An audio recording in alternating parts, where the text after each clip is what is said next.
ثم جعلناک علی شریعۃ من الامر، اے نبی علیہ السلام بنی اسرائیل کے بعد ہم نے آپ کو ایک پختہ دین کے اوپر حکم دے کر بھیجا، فاتبعها، تو اے نبی آپ اس کی پیروی کریں شریعت کی جو ہم نے آپ پہ نازل کی ہے، ولا تتبع اهواء الذین لا يعلمون، اور اے نبی صلی اللہ علیہ وآلہ وسلم جو لوگ اپنی خواہشات کی پیروی کر رہے ہیں آپ نے ان کے پیچھے نہیں چلنا، آپ نے اللہ کی وحی کے پیچھے چلنا ہے۔ نبی کو بھی حکم ہے کہ انہوں نے اللہ کی وحی کے پیچھے چلنا ہے، تو باقی کس کھاتے میں؟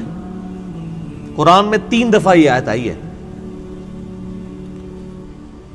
سورہ یونس میں، سورۃ الانعام کے اندر، سورہ الزمر کے اندر۔ قل انی اخاف ان عصیت ربی عذاب یوم عظیم، اے نبی تم فرماؤ کہ مجھے تو خود ڈر ہے اس بات کا کہ اگر میں نے بھی اللہ کی نافرمانی کی تو بڑے دن کا عذاب مجھے بھی آ پکڑے گا۔ کس نے؟ نبی صلی اللہ علیہ وسلم۔ یہ باتیں اس لیے کہلوائی گئی، حالانکہ نبی علیہ السلام تو اللہ کے محبوب ہیں، صرف اس لیے کہلوائی گئی کہ تاکہ بعد میں کوئی بندہ تکبر کے ساتھ معاملات کو کلیم نہ کرنا شروع کر دے کہ جی یہ بزرگوں تو نماز کی ضرورت ہی نہیں، اللہ تک پہنچ چکے نا۔ لوگ کہتے ہیں نا، کہتے ہیں جی نماز تو اللہ تک پہنچنے کے لیے چاہیے، تو جو اللہ تک پہنچ چکے ہیں انہوں نمازہ معاف نہ۔ یہ اس لیے یہ باتیں بتائی گئی تاکہ کوئی تکبر کا جملہ نہ بولے، ڈرتا رہے۔ میں نے کئی دفعہ عرض کیا کہ آپ دیکھیں شیخ عبد القادر جیلانی رحمہ اللہ کی طرف کتنا بڑا جھوٹ منسوب کیا گیا، وہ قصیدہ غوثیہ ایک، جس کے اندر لکھا ہے تمام اولیاء کی گردن پہ میرا پاؤں ہے۔ سر یہ جو جملہ ہے نا کہ تمام اولیاء کی گردن پہ میرا پاؤں ہے، یہ کوئی مسلمان نہیں بول سکتا، ولی تو چھوڑ دیں، یہ شیخ عبد القادر جیلانی پہ جھوٹ باندھا گیا، انہوں نے نہیں کہیں کہا، یہ قصیدہ غوثیہ ہے ہی جھوٹ ہے، انہوں نے نہیں لکھا۔ اللہ کا نیک بندہ تو ہر وقت ڈرتا رہتا ہے، وہ یہ فرعونی الفاظ یہ تو فرعون بولے گا کہ میرا لوگوں کے گردن پہ پاؤں ہے۔ کیا حضرت ابوبکر صدیق نے کہیں بولا ہے یہ کہ تمام صحابہ کی گردن پہ میرا پاؤں ہے؟ صحابہ کے سردار کون ہے؟ ابوبکر صدیق۔ یہ کہتے ہیں عبد القادر جیلانی اولیاء اللہ کے سردار ہیں۔ اگر وہ سردار ہیں تو اس قسم کا فرعونی جملہ بولیں گے کہ اولیاء کی گردن پہ میرا پاؤں ہے؟ استغفر اللہ۔ یہ جملہ بولتے ہی بندہ اپنے ایمان کی فکر کرے، یہ سب کا سب فراڈ ہے، یہ ہے ہی جھوٹ ہے، انہوں نے نہیں بولا۔ انہوں نے جو کچھ بولا ہے وہ میں آپ کو بتاتا ہوں۔ ان کو کسی نے آ کے بتایا کہ عبد القادر عید کا چاند نظر آ گیا، انہوں نے کہا میری عید تو اس دن ہوگی جس دن میں اپنا ایمان بچا کے قبر میں اتر جاؤں۔ سر جو اللہ کا ولی ہوتا ہے اس کو اپنی فکر لگی رہتی ہے، وہ اتنا اکڑ خون نہیں ہوتا کہ لوگوں کو کہتا پھرتا ہے، یہ سب جھوٹ ہے۔ اور جو انسان اپنا پیشاب نہیں روک سکتا کوئی جملہ بول سکتا ہے کہ تمام اولیاء کی گردن میں میرا پاؤں ہے؟ دنیا کا کوئی ولی، کوئی بزرگ اپنا پیشاب روک سکتا ہے؟ Not at all. اگر کوئی ہے تو آئیں، لائیں، ہمارے سامنے پیش کریں، پیشاب روک کے بتائے کچھ۔ انسان تو اتنا کسپرسی کے حالت میں، اسی لیے دیکھیں کہ آپ لوگ جب بیمار ہوتے ہیں آپ کو اٹھا کے ان کے پاس لے جاتے ہیں، اور یہ لوگ بیمار ہوتے ہیں تو یہ شفا انٹرنیشنل میں علاج کرا رہے ہوتے ہیں۔ آپ کے جب پیر صاحب بیمار ہوتے ہیں ان کو اسپتال نہ لے کے جایا کرو، ان کو بھی پھر کسی مزار پہ ہی لے جایا کرو نا، نہیں لے کے جاتے۔ یہ آپ کو انہوں نے چکر چلائے ہوئے سارے، ان کو پتہ ہے کچھ نہیں ہونا۔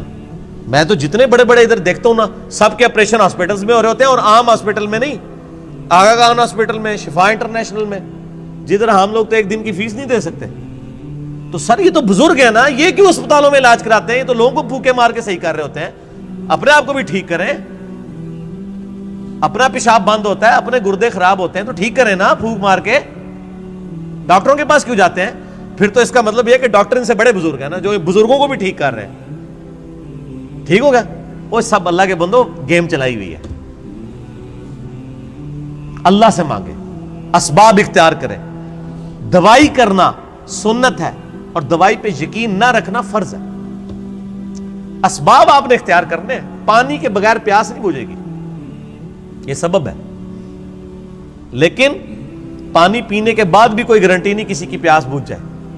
گنہگار بندے کی موت کا وقت قریب آتا ہے نا، تو روایتوں میں آتا ہے کہ اسے اگر سمندروں کا پانی بھی پلا دیا جائے نا، اس کی پیاس نہیں بجھے گی۔ جب اللہ ہی نے پیاس نہیں بجھنے دینی تو سبب یہی اختیار کریں گے، لیکن نظر مسبب الاسباب پہ۔ اللہ اکبر. انہم لن یغنوا عنک من اللہ شیئا، یہ لوگ اللہ کے مقابلے پر اے نبی علیہ السلام آپ کو کچھ فائدہ نہیں پہنچا سکتے. وَإِنَّ الظَّالِمِينَ بَعْضُهُمْ أَوْلِيَاءُ بَعْضٍ، اور ظالم لوگ بعض کے دوست ہیں. وَاللَّهُ وَلِيُّ الْمُتَّقِينَ، جبکہ اللہ جو ہے وہ پرہیزگاروں کا دوست ہے. جس طرح کافر ایک دوسرے کو سپورٹ کرتے ہیں، اللہ تعالیٰ بھی اپنے بندوں کو سپورٹ کرتا ہے. لیکن وہ اللہ کا بندہ بنے، فرعون نہ بنے. اللہ کا بندہ کون ہوتا ہے؟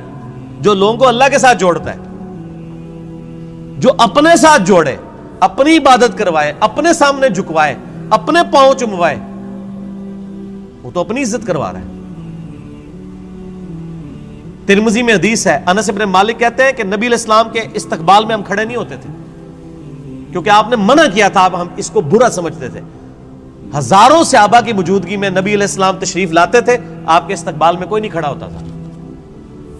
یہاں ایک چھوٹا سا یعنی لوگوں کا بنایا ہوا بزرگ جو لوگوں کے نذرانے پہ اپنی گاڑی چلا رہا ہوتا ہے، لوگوں کے نذرانے پہ اس کی گزر بسر ہو رہی ہوتی ہے، وہ کسی مسجد میں چلا جائے، لوگ کھڑے ہو کے نعرے مارنا شروع کر دیتے ہیں. اور کدھر نعرے مارے ہوتے ہیں؟ مسجد میں. گھر اللہ کا ہے اور تعظیم کس کی ہو رہی ہے؟ اس مخلوق کی جو وہ نعرہ مارنے والوں کے چندے پہ چل رہی ہے. اسی لیے میں کہتا ہوں نا، لوگوں نے وہ گاڑیوں کے پیچھے لکھوایا ہوتا ہے نا، نگاہ مرشد. مرشد کو بھی چاہیے وہ اپنی گاڑی کے پیچھے لگوائے نذرانہ مریدین. آپ آج نذرانے بند کریں، ان کا تو کوئی سورس آف انکم ہی نہیں ہے. اکثریت کا کوئی سورس آف انکم نہیں ہے. نہ ان کے بچے پڑھے لکھے ہوتے ہیں، نہ یہ خود پڑھے لکھے ہوتے ہیں. ان کو 10,000 کی نوکری نہیں کہیں مل سکتی، لیکن سٹیٹس وہ روزانہ کے لاکھوں روپے خرچ کر رہے ہوتے ہیں. کہاں سے؟ آپ سے. تو صرف ان کو چاہیے نا، جب اپنی گاڑی میں بیٹھے تو گاڑی کے پیچھے لکھے مریدین کے نذرانوں کی برکت سے. آزا من فضل ربی تے نہ نے لکھنا تے نہ دے مرید نے لکھنا ہے. وہ تو توفیق نہیں کسی نے ہونی. اصل تو یہ ہونا چاہیے آزا من فضل ربی. تو اگر اتنے مریدین لکھ رہے ہیں نگاہ مرشد، تو پیر بھی لکھ دے نذرانہ مرید کی برکت سے، جو سچائی ہے. دوسرے والی تو ہے ہی جھوٹ ہے. نگاہ مرشد کے جس مرشد میں تسی پال رہے ہو، مرشد تو کس نے پال سکتا ہے؟ اللہ پال رہا ہے، اللہ دے رہا ہے. اللہ کافروں کو بھی دیتا ہے، اللہ مسلمانوں کو بھی دیتا ہے. اللہ جانوروں کو بھی دیتا ہے، اللہ درختوں کو بھی دیتا ہے. سب اللہ دینے والا ہے. اللہ طرف مارا ہے واللہ ولی المتقین، اللہ تعالیٰ پشت پناہ ہے پرہیزگاروں کا. ھذا بصائر للناس، یہ لوگوں کے لیے بصیرت افروز باتیں ہیں، آنکھیں کھولنے کے لیے. وَھدًى وَرَحْمَةٌ لِقَوْمٍ يُوقِنُونَ، اور ہدایت اور رحمت ہے یہ قرآن ان لوگوں کے لیے جو بات یقین کرنا چاہیں. جنہوں نے نہیں ماننی ان کے لیے قرآن میں کوئی ہدایت نہیں. ام حسب الذین اجترحوا السیئات ان نجعلهم كالذین آمنوا وعملوا الصالحات سواء محیاہم ومماتہم، کیا وہ لوگ جو برائیوں کا ارتکاب کرتے ہیں، کیا ہم ان کو ویسا ہی بنا دیں گے کہ جو ایمان لائیں اور نیک اعمال کریں، کہ یکساں ہو جائے دونوں کا جینا اور مرنا؟ نہیں. دنیا میں بھی بادشاہ جو ہوتے ہیں وہ اپنے تابع فرمان بندوں کو نوازتے ہیں، دشمنوں کو سزا دیتے ہیں. تو اللہ تعالیٰ ماتا ہے جو میرے ماننے والے ہیں وہ اور جو میرے نہ ماننے والے ہیں میرے نافرمان، ان کو میں برابر کر دوں گا؟ ان کی زندگی اور موت برابر ہوگی؟ نہیں. زندگی ہو سکتا ہے کافر کی بہتر ہو، لیکن مرنے کے بعد ایمان والے اور نیک عمل کرنے والے کے لیے آخرت میں اللہ کا انعام ہے. ساء ما یحکمون، کتنا برا حکم تم لگا رہے ہو اگر تمہارے دماغ میں کہیں یہ بات ہے کہ یہ لوگ برابر ہو سکتے ہیں. وَخَلَقَ اللَّهُ السَّمَاوَاتِ وَالْأَرْضَ بِالْحَقِّ، اور اللہ نے آسمان اور زمین کو پرپز فل پیدا کیا ہے. وَلِتُجْزَىٰ كُلُّ نَفْسٍ بِمَا كَسَبَتْ، تاکہ بدلہ دیا جائے ہر جان کو جو اس نے کمایا. وَهُمْ لَا يُظْلَمُونَ، اور کسی پہ ظلم نہیں ہوگا. یہ اللہ نے ایک لائن کے اندر مقصد بیان فرما دیا ہے کہ زمین و آسمان کی پیدائش کا مقصد یہ ہے کہ اللہ تعالیٰ آزمائے گا کون نیک عمال کرتا ہے، اس کے بعد اللہ تعالیٰ نیک عمال والے کو اس کے عمال کا بدلہ دے گا، برے عمال والے کو اس کے عمال کا بدلہ دے گا. اب بڑی سخت آیت آ رہی ہے قرآن حکیم کی، اس ایک آیت پہ گھنٹوں بولا جا سکتا ہے. افرائیت من اتخذ الہہ ہوا، اے نبی صلی اللہ علیہ وآلہ وسلم بھلا تم نے اس شخص کو دیکھا جس نے اپنی خواہش نفس کو اپنا خدا بنا لیا.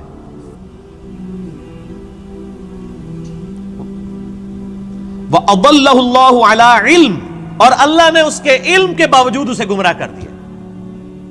وَخَتَمَ عَلَىٰ سَمْعِهِ وَقَلْبِهِ، اور اللہ نے اس کے کانوں پر اس کے دل پر مہر لگا دی ہے، وجعل علی بصرہ اور اس کی آنکھوں پر غشاوہ پردہ ڈال دیا ہے۔ فمن یہدہ من بعد اللہ افلا تذکرون، تو بتاؤ اب اللہ کے بعد کون ہے جو اس کو ہدایت دے؟ کیا تم غور نہیں کرتے؟ جس کو اللہ گمراہ کر دے،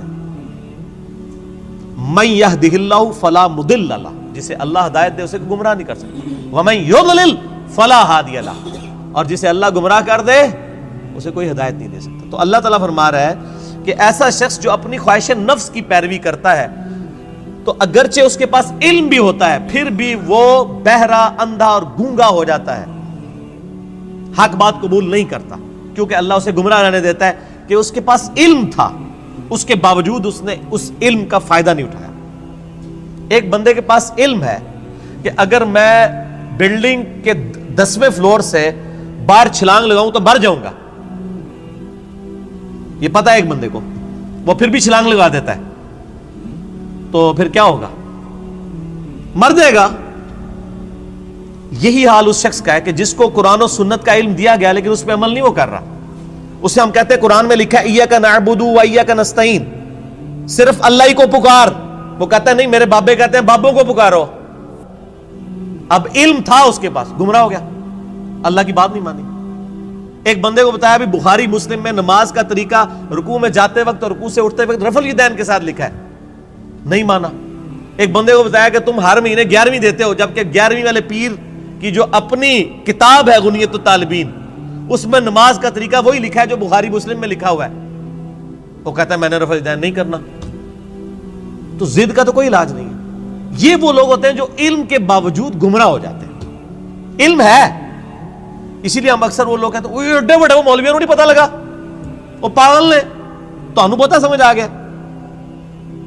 تو ان کو بتائیں، آپ جن علماء کہہ رہے ہیں اتنے بڑے بڑے، آپ کے مخالف اپنے علماء کو اتنے بڑے بڑے کہتے ہیں اور آپ کے علماء کو جاہل کہتے ہیں۔ بریلوی دیوبندیوں کو گستاخ رسول کہتے ہیں کہ نہیں؟ تو کیا دیوبندیوں کے علماء علماء نہیں ہیں؟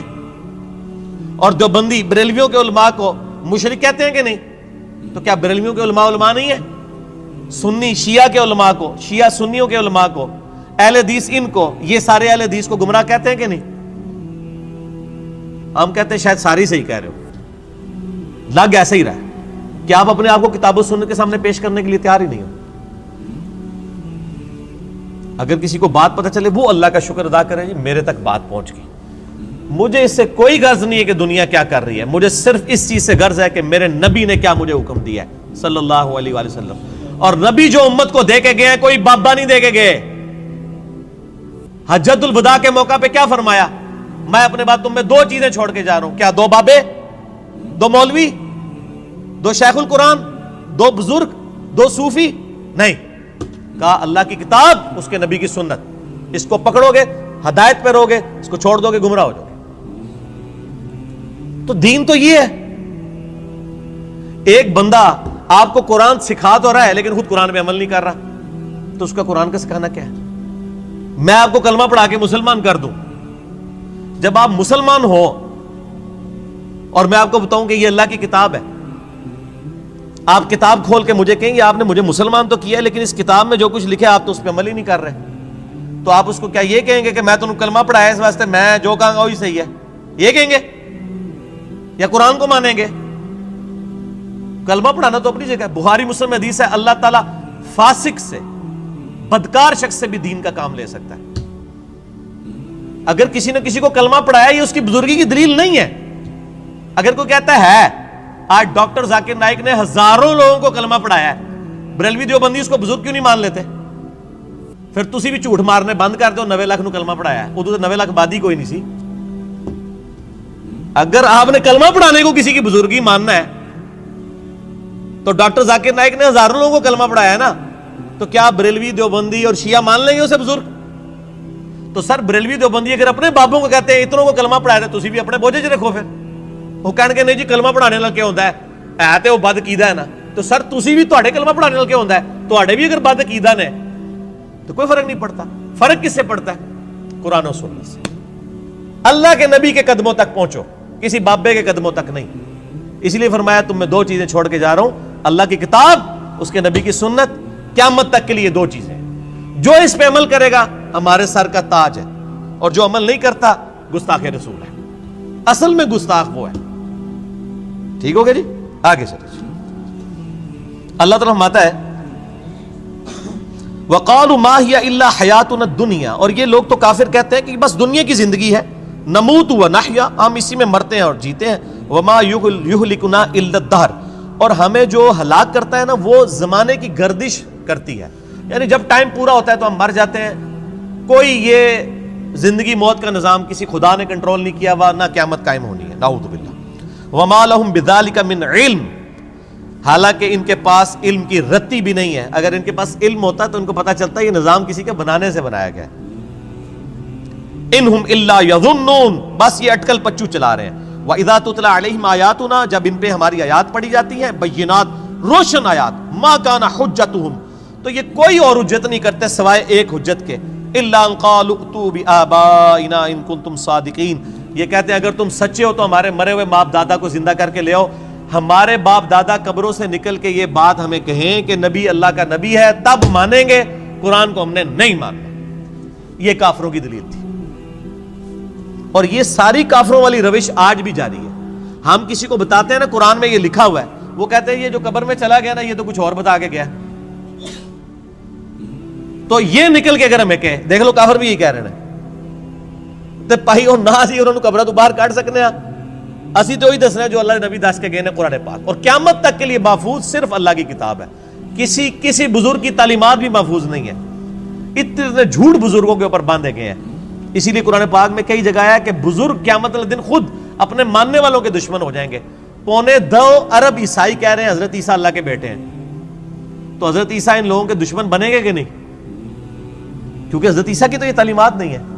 شیخ عبد القادر جیلانی کی کہیں یہ تعلیمات نہیں کہ آپ کو المدد یا غوث اعظم دستگیر شیئن للہ، کہیں ان کی تعلیمات نہیں، تو شیخ عبد القادر جیلانی دشمن بنیں گے۔ مولا علی علیہ السلام کی کہیں تعلیمات نہیں ہے کہ تم مجھے یا علی مدد کہہ کے پکارو، ان کی تعلیمات یہی ہے ایاک نعبد و ایاک نستعین۔ مولا علی بھی اللہ کو پکارتے تھے، مولا علی کا ماننے والا بھی وہی ہوگا جو اللہ کو پکارے گا۔ تو اللہ تعالیٰ ہے جب یہ حجت کرے تم ان کو کہو قُلِ اللَّهُ يُحْيِيكُمْ ثُمَّ يُمِيتُكُمْ، اللہ تمہیں زندہ کرتا ہے وہی موت دیتا ہے، ثُمَّ يَجْمَعُكُمْ إِلَى يَوْمِ الْقِيَامَةِ، پھر قیامت دن بھی وہ تمہیں جمع کرے گا، لا ریب فیہ، جس میں کوئی شک نہیں ہے، وَلَٰكِنَّ أَكْثَرَ النَّاسِ لَا يَعْلَمُونَ، لیکن اکثر لوگ اس حقیقت سے ناواقف ہیں۔ اللہ نے فرمایا کہ بھئی یہ بتا دو کہ اللہ میں اور باقی ہستیوں میں یہ فرق ہے کہ وہ زندگی اور موت دیتے ہیں، تو لے آؤ ان کو۔ اللہ کے علاوہ کوئی زندگی اور موت دے سکتا ہے؟ نہیں دے سکتا۔ اگر کوئی کیسا کہتا ہے کہ دے سکتا ہے، اور جناب کس کس قسم کے جھوٹ، یعنی انہوں نے، یعنی وہ جی شیخ عبد القادر جیلانی رحمۃ اللہ علیہ نے ایک ڈوبی ہوئی بارات جو ہے وہ مرنے کے اتنے سال بعد زندہ کر دی تھی۔ اللہ کے بندو توبہ کرو، قرآن پاک میں سورہ انبیاء کا پہلا رکوع ہے، 17واں پارہ پہلا صفحہ ہے۔ نبی صلی اللہ علیہ وآلہ وسلم کو کافر کہتے تھے تم ہمیں یہ کہتے ہو نا اگلے نبیوں کے یہ معجزے کہ مردہ زندہ کرتے تھے، تم ہمیں مردہ زندہ کر کے بتاؤ پھر نبی مانیں گے۔ تو اللہ تعالیٰ نے فرمایا کہ ان سے فرما دو کہ معجزات اللہ کے پاس ہے، وہ کوئی معجزہ اس قسم کا نہیں۔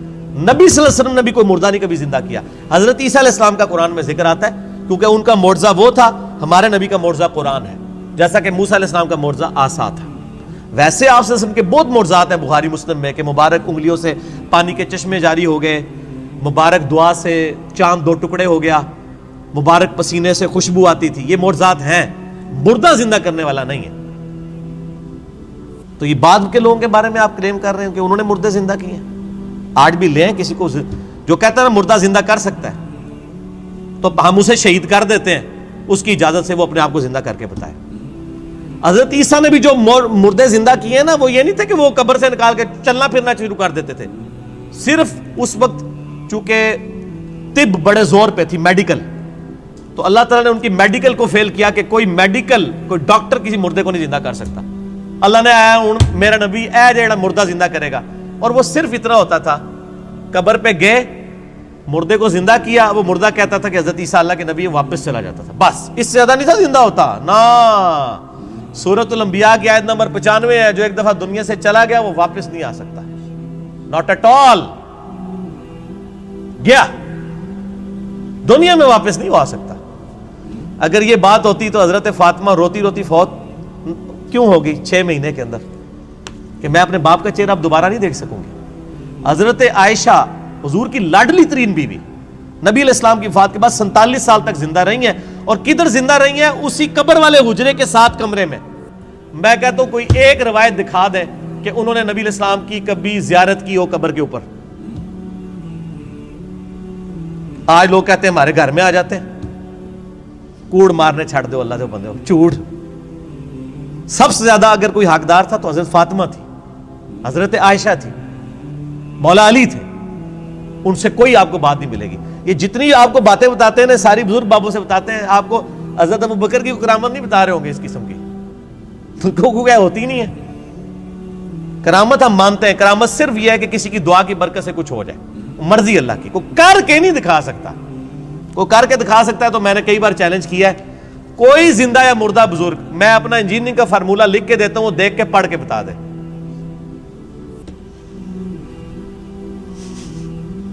وہ جن کو چیلنج دے رہے ہوتے ہیں وہ کہتے ہیں نہیں یار نہیں پڑھ سکتے ہو. اللہ تو پڑھ سکتا ہے نا, میں اگر کوئی فارمولہ لکھوں اللہ تو پڑھ سکتا ہے نا. اگر آپ مانتے ہیں کہ اللہ ان کو پڑھاتا ہے, اللہ ان کو سب کچھ اللہ دیتا ہے, تو پڑھن نہ پھر. اور میں تو اس سے بڑی بات کرتا ہوں, ان کی آپ نمازیں سنیں, یہ نماز بھی صحیح نہیں پڑھتے ہوتے. میں نے کئی لوگوں کی نمازیں سنی ہیں, نماز غلط پڑھ رہے ہوتے ہیں. ایو النبیوں کو میں نے بتایا نا, ادھر ایک بہت بڑے پیر صاحب تھے جیل میں نام نہیں لیتا. ایک دن میں نے ان کی نماز سنی, ہم وہ بھی شغل ملے میں بیٹھ گئے نماز سنانے کے لیے. نماز میں پڑھ رہے السلام علیکہ ایھا النبیو. مرید ہزاروں ہیں جن کو انہوں نے جنت میں لے کے جانا ہے, نماز ایھا النبیو 25-30 بندوں کی موجودگی میں. اور بھی بڑی غلطی تھی, یہ موٹی سی مجھے یاد رہ گئی. میں کہ یہ کیا پڑھ رہے ہیں؟ وہ بچپن سے نماز یاد کی تھی, اسی طرح چل رہی تھی. باقی عین ہا تو ہے ہی کوئی نہیں تھا نا, وہ تو چھڈ ہی دو, وہ تو میں گل ہی نہیں کہ میں زبر زیر کی غلطیاں. ایھا النبیو. اور یہ وہ ہیں جو کہہ رہے ہیں اسی جناب تہاڈا بیڑا تار دینا. نماز نہیں آتی, دعوے. میرے پاس کئی لوگ آتے ہیں نہیں وہ ہمارے سلسلے میں بیعت ہو جائیں. میں نے کہا آپ کا پیر مجھے صرف یہ 17 اذکار جو فرض نماز کے بعد کے ہیں نا وہ مجھے زبانی سنا دے, میں بیعت ہو جاؤں گا. آج تک دنیا کا کوئی پیر سامنے نہیں آیا. 17 اذکار ہیں فرض نماز کے بعد. لوگوں کو کتنے آتے ہیں؟ 4 یا 5. آیت الکرسی, تسبیح فاطمہ, اللہ اکبر, استغفر اللہ, اللہم انت السلام. تہاڈی تے گنتی مک جانی ہے 5 تو بعد. اے 17 اذکار لکھے ہوئے گرین کارڈ پہ جو نبی صلی اللہ علیہ وسلم کرتے تھے, دنیا کے کسی پیر کو نہیں آتے. وہ 24 اذکار بلو کارڈ پہ لکھے ہوئے ہیں جو صبح و شام کے اذکار ہیں نبی علیہ السلام کے. کتنی کتنی مشکل دعائیں ہیں بخاری مسلم میں, کسی پیر کو نہیں آتی ہیں. میں اس سے بڑا چیلنج کہتا ہوں یہ دیکھ کے پڑھ کے بتا دیں. یہ اتنی مشکل عربی ہے کہ جس نے پہلی دفعہ پڑھی ہو وہ اس کو ایک دفعہ پڑھ کے صحیح پڑھ ہی نہیں سکتا. ابھی تک تو سارے فیل ہوئے ہیں. تو پھر یہ کہنا کہ ہم لوگوں کو نبی علیہ السلام تک پہنچاتے ہو, تسی آپ تک پہنچے کوئی نہیں ہوئے اللہ دے بندے ہو. نبی علیہ السلام تک وہ پہنچا ہوا ہے جو نبی علیہ السلام کے طریقے پہ ہے, جو آپ نے فرمایا ہے, جو آپ نے وظیفے بتائے ہیں. باقی تو آپ کے خود ساختہ چیزیں ہیں, وہ جس طرح ہندوؤں کے ماننے والے اپنا وہ کرتے ہیں, آپ کے ماننے والے آپ کو سکھا رہے ہیں. نبی علیہ السلام کے ساتھ کوئی تعلق نہیں ہے. نبی صلی اللہ علیہ وسلم جو کچھ دے کے گئے وہ یہ موجود ہے اس میں, وہ اس قرآن کے اندر ہے. باقی سب کچھ آپ کے بابوں نے آپ کو دیا ہے, اس کا دین سے کوئی تعلق نہیں. ٹھیک ہو گیا جی. اور ویسے بابوں کے اوپر کوئی ناراض بھی نہیں ہونا چاہیے, کیونکہ سارے ایک دوسرے کے بابوں کو نہیں مانتے. جب سارے ایک دوسرے کو نہیں مان رہے ہیں تو ہم کہہ رہے ہیں سارے ٹھیک کہہ رہے ہو, کسی کے بھی نہ مانو, ایک بندے کو اپنا امام بناؤ. امام اعظم محمد رسول اللہ صلی اللہ علیہ وآلہ وسلم صلاۃ تسلیما کثیرا کثیرا. ٹھیک ہو گیا.